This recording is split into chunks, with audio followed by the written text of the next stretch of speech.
Hello everyone. Today our first topic is meaning of monopolistic competition. The concept of monopolistic competition was developed by the American economist Professor E. H. Chamberlain in his book The Theory of Monopolistic Competition. As compared to the pure competition and monopoly, this concept is more realistic. Now, why the concept of monopolistic competition is more realistic? Because in real life, there is neither pure competition and nor pure monopoly, but it is always the combination of both. Real લાઈફમાં છે ને માર્કેટમાં ક્યારેય pure competition નથી હોતું અને ક્યારેય pure monopoly નથી હોતી, but it is the combination of this two. Monopolistic competition છે ને it is the situation between this two extremes. આ બે એક્સ્ટ્રીમ્સ ક્યાં છે? એક છે પરફેક્ટ કોમ્પિટિશન કે જ્યાં લાર્જ નંબર ઓફ સેલર્સ છે, અને બીજું છે મોનોપોલી છે કે જ્યાં એક જ સેલર છે. પણ આ બેની વચ્ચે લાર્જ નંબર ઓફ સેલર્સ પણ નહીં અને સિંગલ સેલર નહીં. આ બેનું જે બ્લેન્ડિંગ છે ને that is known as the monopolistic competition, and it is more realistic concept in our as far as our real life is concerned. Most of the economic situation are the composites of both competition and monopoly. Yes, mostly economy માં છે ને બેયનું blending જ હોય છે. It is the composition of both perfect competition or competition as well as the monopoly. So now let us discuss characteristics of monopolistic competition one by one. There are total 6 characteristics of the monopolistic competition. The first is existence of many firms. The second is product differentiation. The third is existence of selling cost. The fourth is different prices for the different products. Fifth is control over price. And the sixth is ease of entry and exit. Now let us discuss one by one in detail. The first characteristic of monopolistic competition is existence of many firms. But before starting this, let me tell you, I will compare perfect competition, monopoly and monopolistic competition to understand this. આપણે આ ત્રણેય વસ્તુને compare કરીને સમજશું, so it will be more easy for you. The first is existence of many firms. Now you know that under the condition of perfect competition, there are large number of sellers in the market. There are large number of firms which are working in an industry, and each firm producing an identical product. Right? કે perfect competition છે તો large number of sellers છે કે જે identical એક સરખી product છે એ cell કરે છે, પ્રોડ્યુસ કરે છે. But under monopoly, there is only one firm which is producing and selling a product which has no substitute, or we can say no close substitute. તો મોનોપોલીમાં શું છે કે એક જ સેલર છે, એક જ ફર્મ છે કે જેના કોઈ સબસ્ટિટ્યૂટ નથી એવી પ્રોડક્ટને પ્રોડ્યુસ કરીને સેલ કરે છે.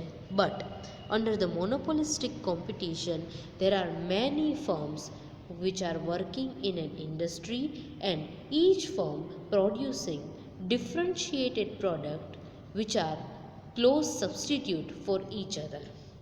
મોનોપોલિસ્ટિક કોમ્પિટિશનમાં શું છે કે લાર્જ નંબર એ નથી અને સિંગલ ફર્મ એ નથી, બટ રિલેટિવલી લાર્જ છે, એમ સાવ ઓછી પણ નથી. એટલે મેની ફર્મ્સ છે કે જે એવી વસ્તુ, એવા ગુડ્સને પ્રોડ્યુસ કરે છે કે જે એકબીજાના ક્લોઝ સબસ્ટિટ્યૂટ છે. પરફેક્ટ સબસ્ટિટ્યૂટ નથી પણ ક્લોઝ સબસ્ટિટ્યૂટ છે. Under monopolistic competition, there does not exist only one firm as in the monopoly, and at the same time there are not large number of firms as under the perfect competition. So we can say that under the monopolistic competition there is fairly large number of firms, but not large as in the perfect competition. So what will happen? Each firm કે જે individual firm છે ને it has a relatively small part of the total market. એટલે total market છે ને એનો small part જ cover કરે છે, અને દરેક ફર્મ પાસે બહુ લિમિટેડ કંટ્રોલ છે over the price of the product. જો પરફેક્ટ કોમ્પિટિશનમાં તો પ્રાઇસ ઉપર કંટ્રોલ જ નથી, પણ અહીંયા શું છે, એક લિમિટેડ કંટ્રોલ છે ને એ મોનોપોલિસ્ટ પાસે, મોનોપોલિસ્ટિક કોમ્પિટિશનમાં જે સેલર છે એની પાસે હોય છે over the price. The existence of the fairly large number of firms ensures that there is no likelihood of the firms combining together to restrict the output and increasing the price of the product. એટલે અહીંયા શું થશે કે large number of firms છે પણ ફેરલી large number of firms છે, એટલે output છે ને બીજી ફર્મનું રિસ્ટ્રિક્ટ કરી શકશે નહીં. એટલે દરેક ફર્મ છે ને એ પોતાના પ્રાઇઝ આઉટપુટ પોલિસી છે ને એ કોઈ પણ ફર્મને, રાઇવલ ફર્મ એટલે કમ્પિટિટિંગ ફર્મના રિએક્શનને કન્સિડર કર્યા વિના પ્રાઇઝ અને આઉટપુટ દરેક ફર્મ પોતે જ ડિસાઇડ કરે છે. અને each firm constitutes a very small part of the total output and therefore action of one firm does not have any effect on the other firm. એટલે એક ફર્મ પોતાની પ્રાઇઝ અને આઉટપુટમાં કોઈ ચેન્જ કરશે ને તો એનાથી બીજી ફર્મ જે રાઇવલ ફર્મ છે એને કાં તો બહુ ઓછી ઇફેક્ટ થશે અને sometimes no effects will be there on the rival firm if one firm changes its price or output. So it was the first characteristic. The second is product differentiation. Yes, it is another important characteristic of the monopolistic competition. Now you know, under the perfect competition, products are identical. That means there is no difference between the different products of the different firms. કોઈ difference છે જ નહીં. Features, quality, quantity, colour, size એટલે બધા features છે બધું same જ છે. Even prices of the products are same under the perfect competition. But under the monopoly there is only one product. So product differentiation કોઈ ક્લોઝ સબસ્ટિટ્યૂટ છે જ નહીં, એટલે પ્રોડક્ટ ડિફરન્શિએશનનો ક્વેશ્ચન જ નથી. But under the monopolistic competition product differentiation is there. Yes, because products are close substitute under the monopolistic competition and they are not identical. Perfect substitute નથી. મોનોપોલિસ્ટિક કોમ્પિટિશનમાં જે પ્રોડક્ટ્સ છે ને એ પરફેક્ટ સબસ્ટિટ્યૂટ નથી પણ close substitute છે. એકબીજાના તમે સબસ્ટિટ્યૂટમાં એકબીજા પ્રોડક્ટને યુઝ કરી શકો, પણ હા they may be differ in the like colour, design, shape, quality, quantity. એટલે મોનોપોલિસ્ટિક કોમ્પિટિશનમાં છે એ આઇડેન્ટિકલ પ્રોડક્ટ નહીં હોય. Products are different from each other because they are close substitute. They are quite similar but not exactly. થોડાક same હશે because substitute એટલે એકની બદલે તમે બીજાનો યુઝ કરી શકો, પણ તમે એમ કહો કે સેમ પ્રોડક્ટ્સ છે, ફીચર્સ, કલર, ડિઝાઇન, એવું ક્યારેય મોનોપોલિસ્ટિક કોમ્પિટિશનમાં પોસિબલ ન થાય. So we can say that products of the various firms are similar but not identical under the monopolistic competition. Let us understand this with the help of an example, like toothpaste. Toothpaste છે તો કઈ કઈ brands આવે છે? પેપ્સોડન્ટ છે, Colgate છે, પતંજલિ છે, એમવેની paste આવે છે. તો આ બધી પેસ્ટ છે એનું કામ શું છે? આપણે એનાથી બ્રશ કરીએ છીએ, પણ દરેક પેસ્ટ છે એના ફીચર્સ, એના કલર, એની સાઇઝ, એની ડિઝાઇન છે ડિફરન્ટ છે. યસ, તો એને આપણે ક્લોઝ સબસ્ટિટ્યૂટ કહીએ. હવે તમે વર્ષોથી યુ આર યુઝિંગ પેપ્સોડન્ટ, પણ એકવાર જો તમારે પેપ્સોડન્ટ ન મળે તો you can go with the Colgate, right? એવું તો નથી ને કે પેપ્સોડન્ટ વિના થઈ શક્ય જ નથી, પોસિબલ જ નથી. યસ, તો આ બધા એકબીજાના ક્લોઝ સબસ્ટિટ્યૂટ છે કે તમે એકની બદલે બીજી પ્રોડક્ટને યુઝ કરી શકો, but they are not identical. દરેકના કંઈક ફીચર્સ જુદા છે. કોલગેટ છે તો એના ફીચર્સ જુદા છે, પેપ્સોડન્ટ છે તો એના ફીચર્સ ડિફરન્ટ છે, પતંજલિ છે તો એ નેચરલ છે. તો આવા બધા ફીચર્સના બેઝ ઉપર આપણે એવું કહી શકીએ કે these products are close substitute but not identical. If you took the another example, તો એ છે ફેન્સનું. ફેન પ્રોડ્યુસ કરતી હોય એવી કઈ કઈ કંપની છે? હેવેલ્સ છે, ક્રોમ્પ્ટન છે, ઓરિયન્ટ ફેન્સ છે, ઉષા છે, બજાજ છે, તો આ બધી કંપનીઝ છે એ ફેન જ પ્રોડ્યુસ કરે છે. તો કોઈ પણ ફેન ચાલે, એનું કામ એક જ છે હવા આપવાનું, but features, colour, design, shape R different. દરેક પ્રોડક્ટ છે, દરેક ફેન્સ છે, અમુક ફેન્સ છે અત્યારે એકદમ લેટેસ્ટ લાઇટિંગવાળા આવે છે. હવે ફેન્સ પણ સ્માર્ટ થઈ ગયા છે, રિમોટથી ઓપરેટ થાય. એમાં કલર્સ, ડિઝાઇન્સ આવે છે, સાયલેન્ટ ફેન્સ આવે છે કે જેમાં કોઈ અવાજ જ ન આવે, કોઈ એનો નોઇસ જ ન હોય. જનરલી ફેનમાં અવાજ આવતો હોય, તો આવા બધા ફીચર્સના બેઝડ ઉપર આપણે પ્રોડક્ટને ડિફરન્શિએટ કરી શકીએ. બટ પ્રોડક્ટ ડિફરન્શિએશન છે, it is based on 3 points. The first is, it is based on the certain characteristics of the product itself. Yes, product differentiation છે ને એ ફર્સ્ટ ઓફ ઓલ પ્રોડક્ટની અમુક કેરેક્ટરિસ્ટિકના બેઝડ ઉપર જ આપણે કહી શકીએ. સે for example, packaging, wrapping and differences in the quality, design, color, style of the product. આ બધી વસ્તુ છે ને એ ડિફરન્શિએટ કરે છે પ્રોડક્ટને. પેકેજિંગ, જો જેટલું અટ્રેક્ટિવ પેકેજિંગ હોય ને એટલી જ તમારી પ્રોડક્ટ છે ને એ ડિફરન્ટ લાગશે. રેપિંગ છે, અત્યારે તમે જો આ બધું ઇમ્પોર્ટન્સ બહુ વધી ગયું છે કે પ્રોડક્ટ ભલે કોઈ પણ હોય, એની ક્વોલિટી ક્વોન્ટિટી સાથે મેટર નથી, પણ આઉટર લુક કેવો છે, એનું પેકેજિંગ કેવું છે, એનું રેપિંગ કેટલું અટ્રેક્ટિવ છે ને, on that basis products are differentiated. Sometimes quality, design, color. So all these points differentiate the product of one firm from the product of another firm. Again, differences maybe depends on the quality of the material used, right, કેવું material તમે use કરી અને product છે એ manufacture કરો છો, એની design કેવી છે. સો આ બધા પોઈન્ટ્સ છે there are important for making your product differentiate from the others. Secondly, product differentiation is based upon the conditions surrounding the sales of the product. Yes, sales સાથે connected જે પણ કન્ડિશન્સ છે ને એના ઉપર પણ પ્રોડક્ટ ડિફરન્શિએશન છે એ depends કરે. સે for example, services like home delivery, ઘરે તમને પ્રોડક્ટ્સ આપી જાય. ક્રેડિટ ફેસિલિટી, યસ, કેશના બદલે તમને ક્રેડિટ ફેસિલિટી અવેલેબલ હોય તો તમે ઓબ્વિયસલી એ જ પર્સન પાસેથી પરચેસ કરવાનું પ્રિફર કરો. Then acceptance of the good sold, guarantees of repairs etcetera.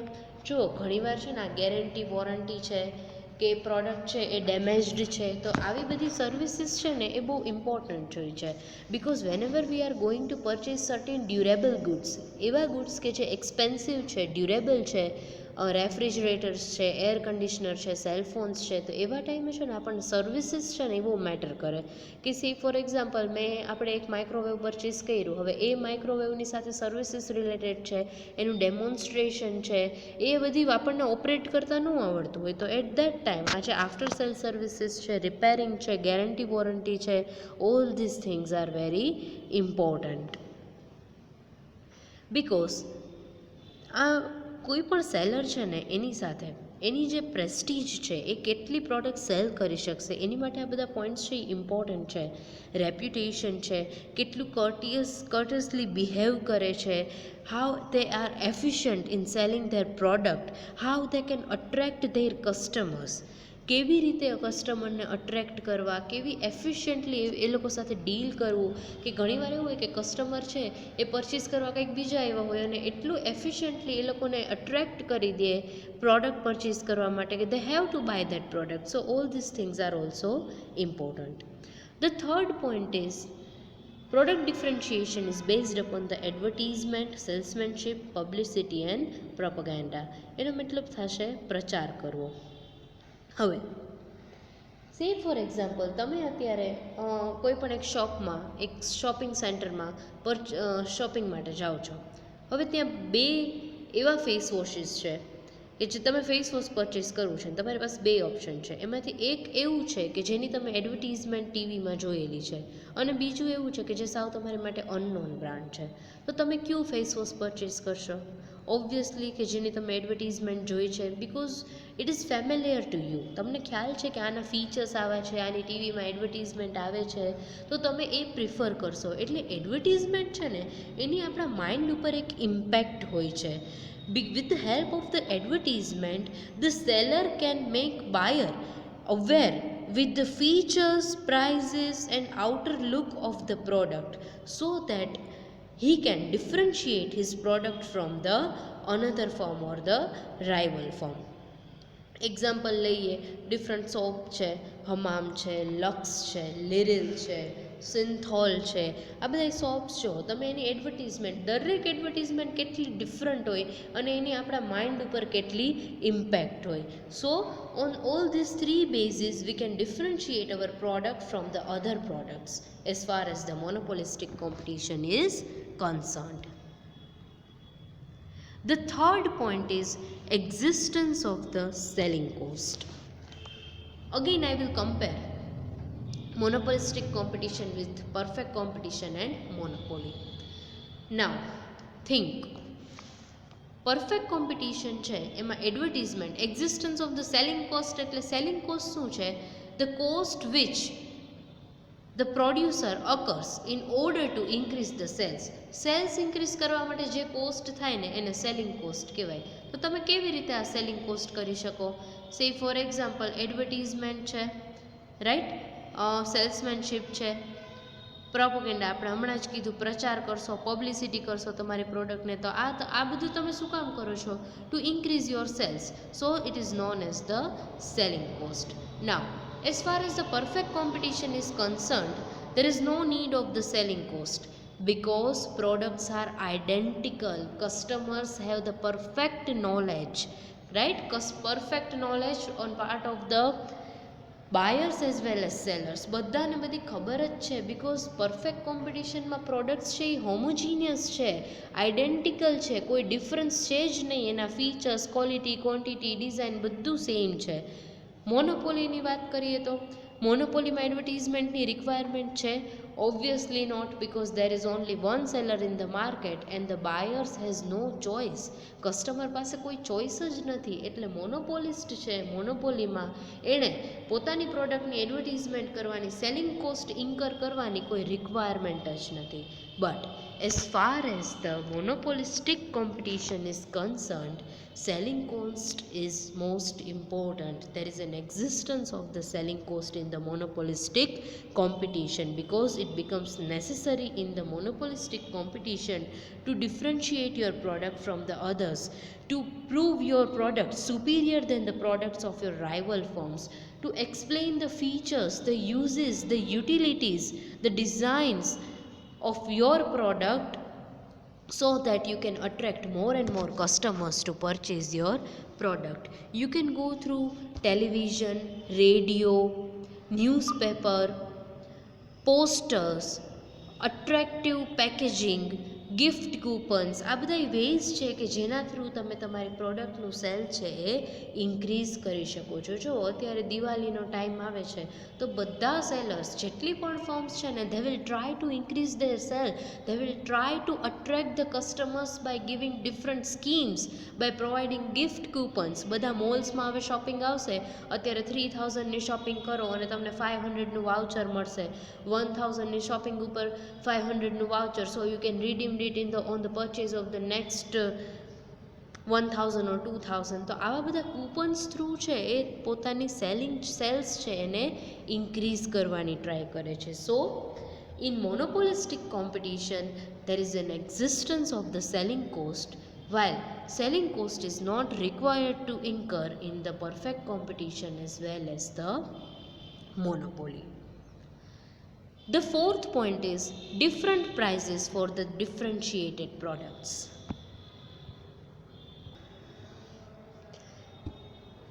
Under the perfect competition, products are identical. It means there is no difference between the products of the two firms. All are same. તો price ડિફરન્સનો કોઈ question જ નથી. જો તમે તમારા રાઇવલ્સ કરતાં perfect કોમ્પિટિશનમાં જો slightly પણ હાઈ પ્રાઇસ ચાર્જ કરશો ને તો તમારા જે કસ્ટમર્સ છે એ તરત જ બીજી ફર્મમાં શિફ્ટ થઈ જશે. એટલે પરફેક્ટ કોમ્પિટિશનમાં પ્રાઇઝીસ આર સેમ. મોનોપોલીમાં શું થશે? આપણે પરફેક્ટ કોમ્પિટિશનમાં એવું સમજાતા, right, firm is the price taker, કે જે માર્કેટમાં પ્રિવેલિંગ પ્રાઇસ છે ને એ એણે ખાલી એક્સેપ્ટ જ કરવાની છે. Under the perfect competition no firm can decide its own price. They have to accept the prevailing market price. But Under the monopoly, there is only one seller in the market, and that is why he can decide the price of its product by his own. And that is why under the monopoly, the firm is the price maker. એટલે મોનોપોલિસ્ટ છે ને એ પોતાની price પોતે જ નક્કી કરી શકશે, કારણ કે એક જ સરખી પ્રાઇસ છે. પરફેક્ટ કોમ્પિટિશનમાં તો કોઈ ડિફરન્સ જ નથી. બટ હા, મોનોપોલિસ્ટિક કોમ્પિટિશન છે ને તેમાં products are close substitutes. They are not identical, they are not perfect substitute. એકબીજાના પરફેક્ટ સબસ્ટિટ્યૂટ નથી કે એકની બદલે તમે આ યુઝ કરો એટલે બે સેમ જ છે. They are closely related. એકના બદલે બીજું તમે યુઝ કરી શકો, બટ એ કંઈક ડિફરન્ટ છે. મેં તમને કીધું એમ, તમે પેપ્સોડન્ટની બદલે કોલગેટ યુઝ કરી શકો, પણ બેના ફીચર્સ છે, કલર છે, ડિઝાઇન છે, that is completely different, right? Uses are same, પણ સર્ટેન ફીચર્સ આર ડિફરન્ટ. તો under the monopolistic competition, because products are close substitute, different prices are there for the different products, which is depends on the features of the product, that how your product is different from the others. તમારી product બીજા sellers કરતાં કેટલી different છે, કેટલા નવા features તમે provide કરો છો, એના બેઝડ ઉપર તમારી પ્રોડક્ટના પ્રાઇઝીસ છે એ ડિટરમાઇન થાય છે. ક્વોલિટી છે, ડિઝાઇન છે, કલર છે, પેકિંગ છે, etcetera. All these points are matter as far as your prices are concern. Because જેટલી તમે વધારે સારી ક્વોલિટી પ્રોવાઈડ કરશો, સારી ડિઝાઇન છે, એટ્રેક્ટિવ પેકેજિંગ છે, તો એટલી કોસ્ટ એની ઇન્ક્રીઝ થઈ જશે, અને એટલી કોસ્ટ ઇન્ક્રીઝ થશે તો એટલી પ્રાઇઝીસ પણ ડિફરન્ટ હશે. સો એક્ઝામ્પલથી સમજીએ. સી ફોર એક્ઝામ્પલ, આપણે ફેનનું એક્ઝામ્પલ લીધું હતું. હેવેલ્સ છે, ક્રોમ્પટન છે, બજાજ છે, ઉષા છે.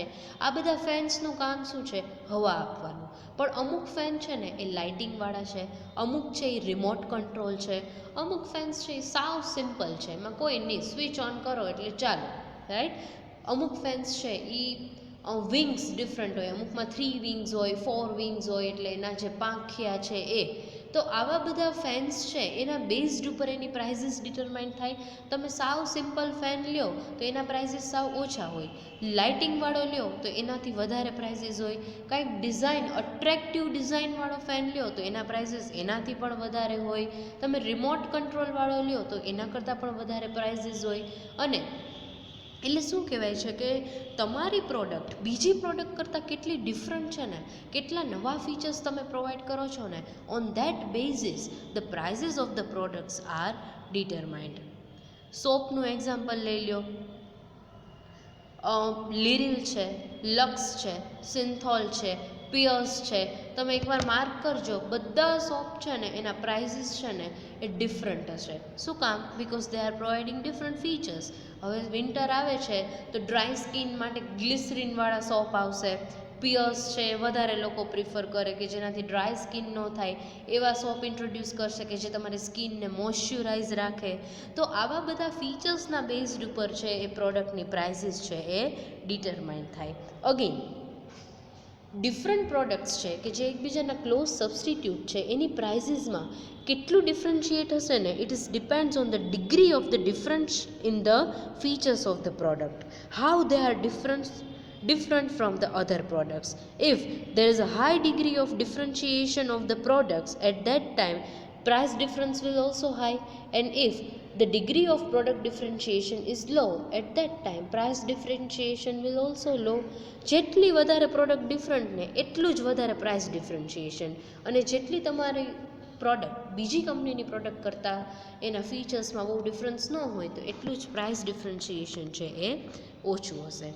So I hope you are now clear with the fourth point. The fifth characteristic is control over the prices. Yes, under perfect competition, an individual firm has no control over the price because it is one of the many small firms in the industry, and firm considers or occupies a very small part of the total output. એટલે firm પાસે છે ને એક બહુ નાનો એવો share હોય છે. એટલે અહીંયા શું થશે, મેં તમને હમણાં જ કીધું કે under the perfect competition a firm is the price taker and not the price maker. The firm has to accept the prevailing market price. It cannot decide the price of its product by its own because products are identical. There is no difference in the features of the products at all. એટલે શું થશે કે બધી જ ફર્મે પોતાની price છે એ same રાખવી પડશે. જો પ્રાઇસમાં સ્લાઇટલી પણ ચેન્જ હશે ને તો કસ્ટમર છે એ તરત બીજા સેલર પાસે શિફ્ટ થઈ જશે. મોનોપોલીમાં શું થશે કે મોનોપોલીમાં તો પૂરેપૂરો કંટ્રોલ છે, કારણ કે એક જ ફર્મ છે કે જે પ્રોડક્ટ સેલ કરે છે, એના કોઈ સબસ્ટિટ્યૂટ નથી. એટલે પ્રાઇસ છે એ મોનોપોલિસ્ટ છે એ પોતે જ ડિસાઇડ કરે છે, and that is why he is the price maker. But what will happen in the monopolistic competition? Firm has a little control over the price of the product because product are different. દરેક પ્રોડક્ટના features છે એ different હોય છે. આપણે પહેલાં જ કીધું કે કોઈ એક ફર્મ છે ને એ પોતાના પ્રાઇસ અને આઉટપુટમાં ચેન્જ કરશે ને તો એનાથી બીજી ફર્મના પ્રાઇસ અને આઉટપુટમાં કોઈ એવો ચેન્જ કે ઇફેક્ટ છે એ વધારે નહીં હોય, because it has some control over the prices on the basis of the features which its provides to its buyers.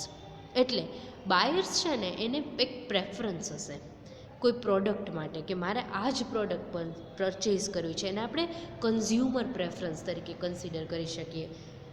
એક્ઝામ્પલથી સમજાવું, તમે વર્ષોથી કોઈ એક શોપમાંથી ક્લોથ્સ પરચેઝ કરો છો, રાઈટ? હવે કદાચ એ શોપમાં જે ઓનર છે એ પોતાની ક્લોથ્સની પ્રાઇઝીસ છે, ગાર્મેન્ટ્સ છે, એમાં થોડો ઇન્ક્રીઝ કરે ને તો એનાથી તમને કોઈ ઝાઝો ફરક નહીં પડે. શું કામ? કારણ કે તમારી માટે એક એ પ્રેફરન્સ છે કે પરચેઝ કરવા ક્લોથ્સ તો અહીંયાથી જ, બિકોઝ ક્વોલિટી સારી છે, સર્વિસ સારી પ્રોવાઈડ કરે છે. તો એના લીધે શું થશે કે કન્ઝ્યુમર પ્રેફરન્સ છે ને તો ઓલવેઝ સેલર્સ છે ને એ પ્રાઇઝીસ ઉપર થોડોક એનો કંટ્રોલ છે એ રાખી શકશે. વર્ષોથી તમે સે ફોર એક્ઝામ્પલ ડવ સોપ છે એ યુઝ કરો છો. હવે કદાચ ડવની પ્રાઇઝીસમાં થોડો ઘણો ચેન્જીસ થાય ને તો એનો મતલબ એવો તો નહીં થાય કે તમે એ સોપ યુઝ કરવાનું બંધ કરીને તરત જ બીજા સોપ ઉપર શિફ્ટ થઈ જશો. વર્ષોથી તમે એક જ ટી પીવો છો, વાઘ બકરી. હવે વાઘ બકરીની પ્રાઇઝીસમાં પર કેજી 30 to 40 રૂપીઝનો ઇન્ક્રીઝ થાય તો તમે બીજી ટી ઉપર શિફ્ટ થશો? No, because you have a strong preference for that product. You cannot do without that. તમે કોઈ બીજી પ્રોડક્ટ ઉપર શિફ્ટ થઈ જ નથી શકતા because you are using it for the years. એટલે જ્યારે કન્ઝ્યુમર પ્રેફરન્સ હોય ને મોનોપોલિસ્ટિક કોમ્પિટિશનમાં, because of the features of the product, at that time a firm has a some control over the price. It can charge a slightly higher price without the fear of losing its customer because of the consumer preference. એટલે firm છે એ પોતાની product માટે, પોતાની પ્રોડક્ટના features માટે slightly high price છે એ charge કરી શકશે. એટલે એનાથી શું થશે કે એ પોતાના કસ્ટમરને અટ્રેક્ટ કરી શકશે. It can attract other customers to purchase its products. So what will happen over here કે ફર્મ છે એ બહુ વધારે હાઈ પ્રાઇસ ચાર્જ કરશે ને તો કદાચ એવું બને કે એના અમુક કસ્ટમર છે એ બીજી પ્રોડક્ટ ઉપર શિફ્ટ થાય, પણ બધા કસ્ટમર નહીં વયા જાય.